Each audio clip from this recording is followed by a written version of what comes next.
I want to say to my white friends that although I am very distressed with the behavior of some young Negroes, how could we have expected that this kind of disaffection and disregard for America and what it stands could have been avoided? I am not threatening, because I do not threaten. But I am here to say to you that young Negroes today are a totally different breed from my generation. It's one of the reasons I sometimes have trouble understanding them. When I went downtown, my grandmother said to me, Bayard, don't you go nowhere near no white woman. And if you see any bothering you or asking the time or directions, just pretend you don't hear her and keep on going, because they're nothing but trouble.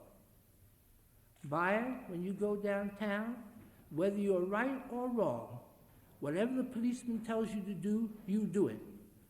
Even if you're right, do what he tells you to do faster and get out, because he's only going to brutalize you. Bayard, when you go downtown and any white people call you nigger or black bastard or rub your head, let them rub your head for good luck. Just don't say nothing. No, this happened, friends.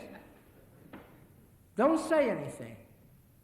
Well, now you've got to admit that young Negroes rejecting that kind of thing and standing up and saying, all right, I'm not going to put up with this anymore.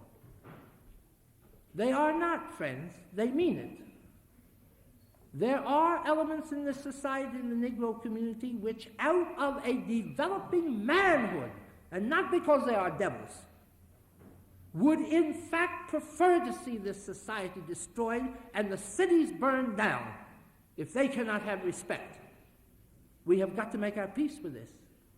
And the only way we can give them that respect is not by urging them to study Swahili, and not by urging them to collect African art, and not by appeasing them in conferences, by giving them 50% of the votes when they're 10% of the people, and not by permitting white guilt to endure any Negro indignity.